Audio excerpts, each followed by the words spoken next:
Students, हम 10 chapter कर रहे हैं, जिसमें अगले वीडियो में हमने उसमें एक्सरसाइज की जो लास्ट हमने 2-3 लाइन आंसर किए थे। अब हम करेंगे 4-5 लाइन आंसर,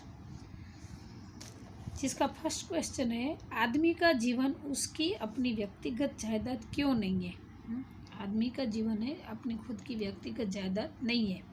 तो इसका आंसर है, हमारा घर एक शीशा घर है। हमेशा की तरह मैं टॉपिक वाइज ही समझाती हूँ। हाँ, हमारा घर एक शीशा घर है। हम जो भी करते हैं उसकी परछाई एक ही समय बहुत सारे लोगों पर पड़ती है, या तो उसकी असर लिखोगे तो भी चलेगा।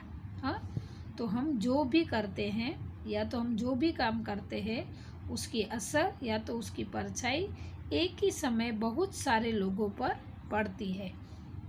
हर आदमी पूर्ण संग्रह का अंश है।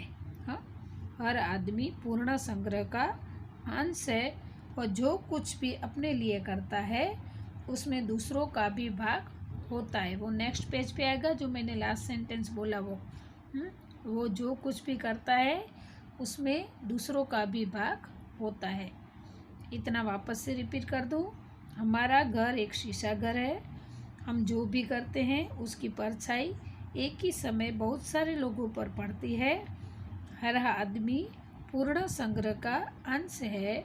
वो जो कुछ भी करता है, जो कुछ भी अपने लिए करता है उसमें दूसरों का भाग होता है। हाँ, दूसरे लोग जो कुछ करते हैं उससे वह प्रभावित होता है। मतलब क्या है कि वह जो कुछ का अपने लिए करता है उसमें दूसरों का भाग होता है, और दूसरे लोग जो कुछ करते हैं उससे वह प्रभावित होता है। इसलिए आदमी का जीवन अपनी व्यक्तिगत जायदाद नहीं है, क्योंकि हमारा जीवन कई और लोगों के साथ जुड़ा हुआ है। इसलिए सेकंड क्वेश्चन है, हम बुझे हुए दिल और सूखे हुए चेहरे के साथ कहाँ स्थान प्राप्त नहीं कर सकते। हम बुझे हुए दिल और सूखे हुए चेहरे के साथ कहाँ स्थान प्राप्त नहीं कर सकते। आंसर है, बुझे हुए दिल और सूखे हुए चेहरे धर्म, फिलॉसफी और सदाचार के प्रतीक है। ये फर्स्ट टॉपिक आएगा कि बुझे हुए दिल और सूखे हुए चेहरे धर्म, फिलॉसफी और सदाचार के प्रतीक है। जिस चित्र में सूरज का चमकता हुआ मस्तक, चांद का हंसता हुआ चेहरा, तारों की झिलमिलाती हुई आंखें, पेड़ों का नृत्य, पंछियों का संगीत, बहते हुए पानी की तरंगें तथा खिलते हुए फूलों की बहारें अपनी शोभा दिखा रही हो, वहाँ हम बुझे हुए दिल और सूखे हुए चेहरों के साथ स्थान प्राप्त नहीं कर सकते, या तो स्थान नहीं प्राप्त कर सकते। ये क्वेश्चन में आंसर रिपीट करती हूँ वापस से कि बुझे हुए दिल और सूखे हुए चेहरे धर्म, फिलॉसफी और सदाचार के प्रतीक है। फिर जिस चित्र में सूरज का चमकता हुआ मस्तक, चांद का हंसता हुआ चेहरा, तारों की झिलमिलाती हुई आंखें, पेड़ों का नृत्य, पंछियों का संगीत, बहते हुए पानी की तरंगें तथा खिलते हुए फूलों की बहारें अपनी शोभा दिखा रही हो, वहाँ हम बुझे हुए दिल और सूखे हुए चेहरों के साथ स्थान नहीं प्राप्त कर सकते, या तो स्थान प्राप्त नहीं कर सकते। आया समझ में स्टूडेंट्स? ये 4-5 लाइन आंसर के आपको 2 ही क्वेश्चन है, जो ये 2 क्वेश्चन आपको कंपलसरी नोटबुक में लिखना है और इसको बाय हार्ट भी करना है। ये टेक्स्ट बुक में भी आपको 2 ही क्वेश्चन दिए, इसलिए हमने 2 किए हैं। अभी हमेशा की तरह नेक्स्ट टॉपिक हमारा ग्रामर का होगा। तो ग्रामर के आज हम 3 टॉपिक करेंगे। सबसे पहले करेंगे कर्तृवाचक संज्ञा बनाइए, जो हमेशा पहले भी हमने किया है। तो पहला शब्द है कला। हाँ, कर्तृवाचक मतलब कर्ता का नाम करना है। तो जो कला में जो पावरदार है, होशियार है, उसको क्या कहा जाता है? कलाकार। चाहे वो चित्रकला हो कि नृत्य कला हो, कुछ भी हो, तो उसको कलाकार कहते हैं। नीति, तो उसका होगा नीतिवान। थर्ड है बात, तो जो बहुत बातें करता है तो इसको क्या कहा जाता है, बातूनी। फोर्थ है दिल, तो इसका आंसर होगा दिलदार।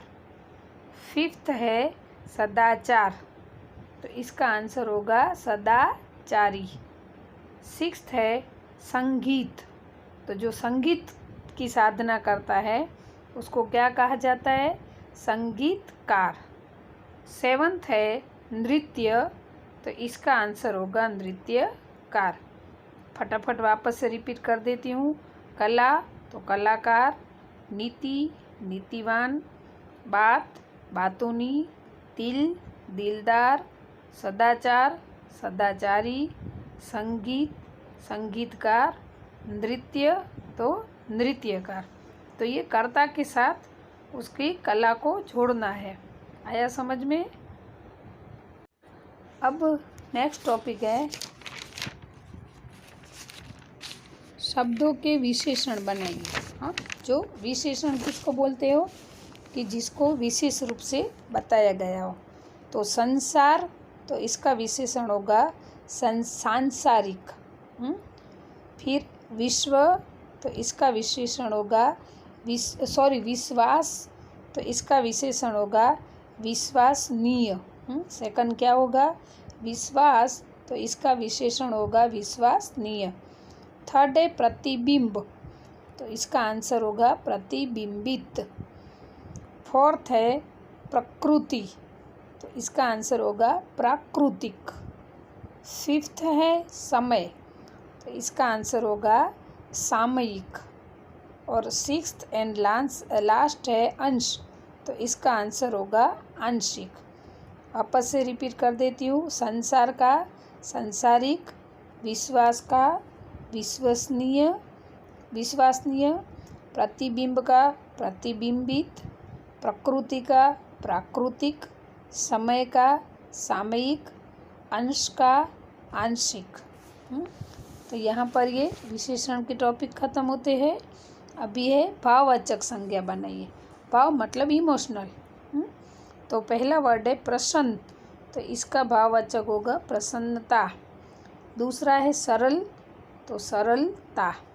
तीसरा है बड़ा, तो इसका होगा बड़प्पन। चौथा है खुश, तो खुशी। फिफ्थ है उदास, उदासी। सिक्स्थ है बहुत, तो बहुत्व। वापस से रिपीट कर देती हूँ।